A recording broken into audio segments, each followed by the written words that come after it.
Hello friends, welcome to నవలా హృదయం. ఈ వీడియోలో మనం సిరి తెచ్చిన ప్రేమసిరులు అనే కొత్త నావెల్ చూడబోతున్నాం. కథలోకి వెళ్ళిపోదాం రండి. శ్యామల, ఇలా చూడు, నేనేం తీసుకొచ్చానో అంటూ మాధవరావు రాగా ఇద్దరూ ఆ వైపు వెళ్లారు.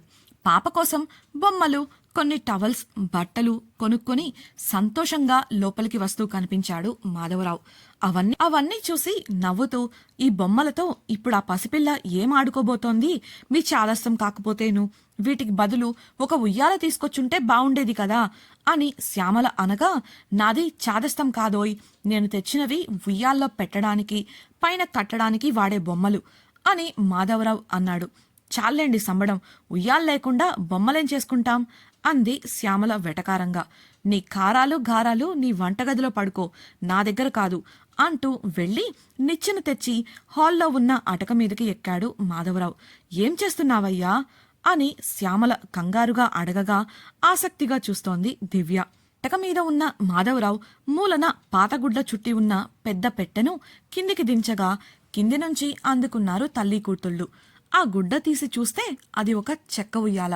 దాన్ని చూసిన శ్యామల, అయ్యో నామతి మండా, నాకు ఇది ఉందన్న విషయమే గుర్తులేదు అని అనగా, నీకేవి గుర్తుని సచ్చాయిలే గాని పోయి శుభ్రం చేసి కాసేపు ఎండకు పెట్టు, బారసాల నాటికి ఈ దూలాన్ని కడతాను, మన పొలంలో ఉన్న చావడిలో మోకుంది కదా, అది పట్టుకొచ్చేస్తాను కట్టడానికి అని లోపలికి వెళ్ళిపోయాడు మాధవరావు. శ్యామల ఆ ఉయ్యాల చేతికి తీసుకుని, నువ్వు పుట్టినప్పుడు తీసుకున్న ఉయ్యాల దివ్య ఇది, సంవత్సరం సంబడానికి కొనడమెందుకు, ఎవరిదైనా తెచ్చుకొని వాడి ఇచ్చేద్దామంటే విన్నారా మీ నాన్న, నా కూతురికి కొత్త ఉయ్యాల కావాల్సిందే అని పట్టుపట్టి చేయించాడు, అది ఇన్నాళ్లకు మళ్ళీ ఇప్పుడు ఉపయోగపడుతుంది చెప్పి బయటకు వెళ్ళిపోయింది. తండ్రి నుంచి వస్తున్న సహకారానికి సంతోషించి పాప దగ్గరకు వెళ్ళింది దివ్య.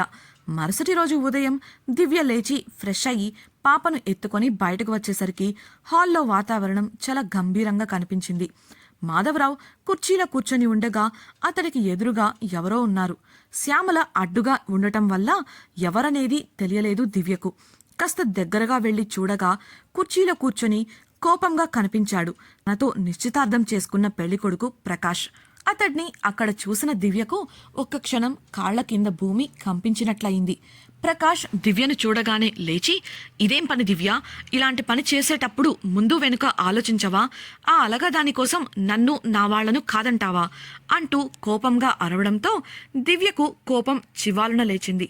పాపను శ్యామల చేతికిచ్చి, ఎవర్రా అలగాది, పుట్టు పసిబిడ్డ అని చూడకుండా వదిలేసిపోయిన వాళ్ళు అలగావాళ్లు, అభంశుభం తెలియని అమాయకపు ప్రాణాన్ని ఇలా నడిరోడ్డున వదిలేయమంటున్నా మీ నీచమైన బుద్ధి ఉంది చూడు, అది అలగాది, మీరు చెప్పినట్లు చెయ్యలేదని నిన్న నాకు రంకు అంటగట్టింది చూడు మీ మహాతల్లి, ఆవిడ బుద్ధి అలగాది అన్న దివ్యతో, ఏయ్ మర్యాదగా మాట్లాడు, మా అమ్మను అంత మాట అంటావా, నేను తలుచుకుంటే ఇక్కడితో ఈ పెళ్లి ఆగిపోతుంది, ఆపేస్తాను కూడా, అసలే ఆడదానివి, వదిలేసిపోతే దిక్కు లేకుండా పోతావు అంటూ భయపెట్టాలని దివ్యను కంట్రోల్ చేయాలని కన్నెర్ర చేసి చూశాడు ప్రకాష్.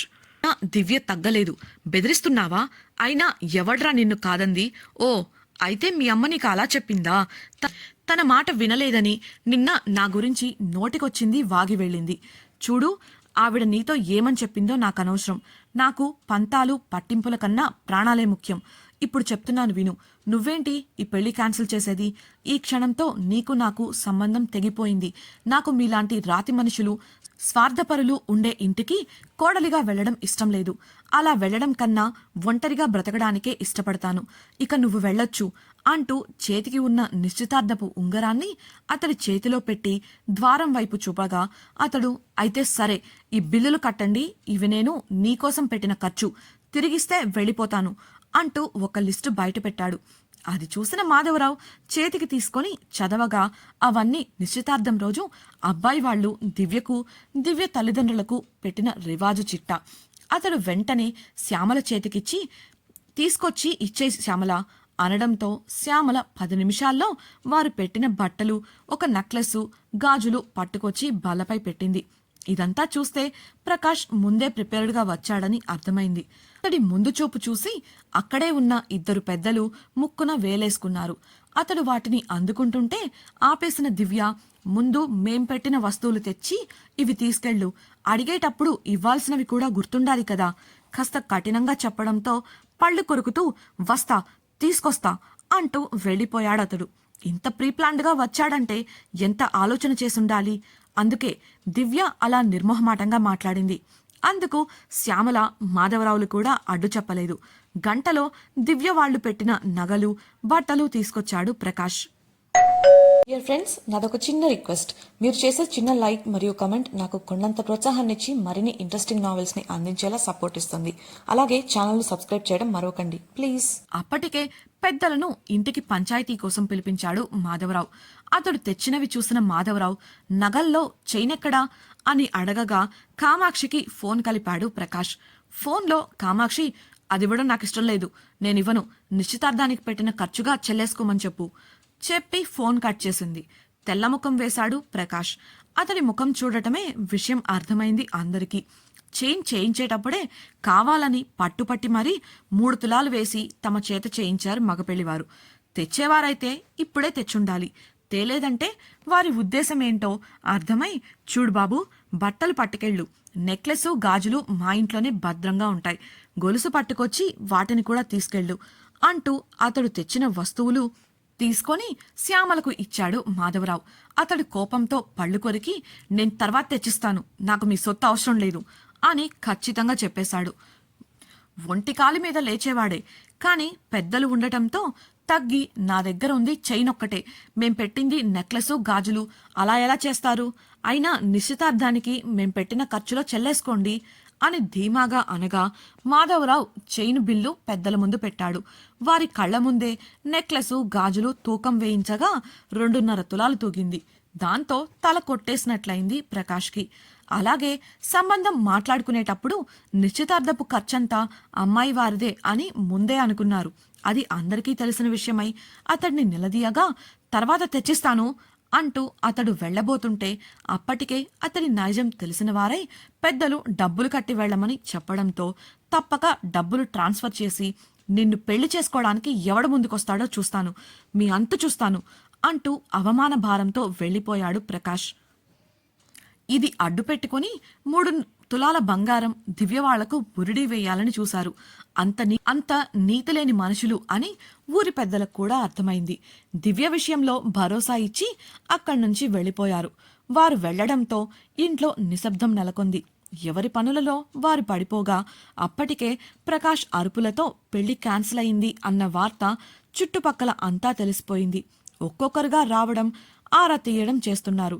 కొందరు దివ్యవాళ్లకు ఆదరవుగా నిలిచి మాట్లాడిన వారైతే, కొందరు ముక్కుమొహం తెలియని పిల్ల కోసం పీటల దాకా వచ్చిన సంబంధాన్ని వదిలేస్తారా, అసలు రేపు ఎవరైనా ఈ పిల్లను చేసుకోవడానికి వస్తారా, అసలు ఆ పిల్లకు దివ్యకు సంబంధం ఏంటి, అలాంటి వాళ్లను చూసుకోవడానికి అనాథ శరణాలయాలు చాలానే ఉన్నాయి అంటూ సలహాలివ్వడం మొదలుపెట్టారు.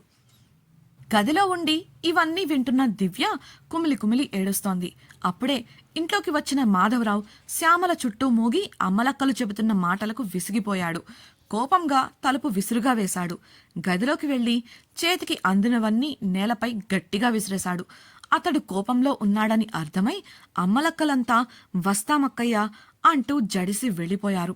భర్త ఎప్పుడు ఎలా ప్రవర్తిస్తాడో తెలిసినదై శ్యామల ఇంట్లోంచి వెళ్లిపోతున్న వారిని చూసి నోటికి కొంగు అడ్డుపెట్టుకుని మరీ శబ్దం రాకుండా నవ్వుకుంది. అతడికి ఇరుగు పొరుగు వాళ్లు మాట్లాడే పనికిరాని మాటలంటే మా చెడ్డ చిరాకు. అవి రూపాయికి ఉపయోగపడకపోగా పైపెచ్చు లేనిపోని తలనొప్పులు కలిగిస్తాయి. వాళ్లు ఏమనుకుంటే మనకేంటి, మన బ్రతుకులు మనవే కదా, మనమే కదా బ్రతకాలి అనేది ఆయన పాలసీ. వాళ్లు వెళ్లడమే శ్యామల తలుపులు వేసేయగా పిల్లిలా వెళ్లిపోయారా లేదా అని దొంగచూపులు చూస్తూ బయటకొచ్చాడు మాధవరావు. వాళ్లు వెళ్లిపోవడంతో విసుగ్గా, వాళ్లను చేరనివ్వకు శ్యామల, పెద్ద తలనొప్పి సన్నాయిలు, ఊళ్ళో వాళ్ల సంగతులన్నీ కావాలి, సాయం చేయడానికి రారు కానీ అమ్మలక్కల కబుర్లకు బాగా పనికొస్తారు అంటూ దివ్య గదిలోకి వెళ్లాడు. అక్కడ దివ్య గోడకు జారగిలబడి మోకాళ్లలో తల దాచుకొని ఏడుస్తోంది. మెల్లిగా ఆమె పక్కకు వెళ్లి కూర్చోగా, ఇదంతా నా వల్లే నాన్న, నన్ను క్షమించండి అంది ఏడుపు ముఖంతో. ఆమె ముఖం ఏడ్చి ఏడ్చి పీకుపోయింది. ప్రకాష్ తాను చెప్పినట్లే దివ్యకు మరే సంబంధము రాకుండా చేస్తాడా తెలుసుకోవాలనుకుంటున్నారా? అయితే ఛానల్ను సబ్స్క్రైబ్ చేసి రాబోయే ఎపిసోడ్స్ వినేయండి. మీకు ఈ వీడియో నచ్చినట్లయితే లైక్ చేసి మీ సన్నిహితులతో షేర్ చేయండి. మీ అభిప్రాయాలను మాతో పంచుకోవడం కోసం కామెంట్ సెక్షన్లో తెలియజేయగలరు. ఇట్లు మీ నవలా హృదయం team. Thank you for listening.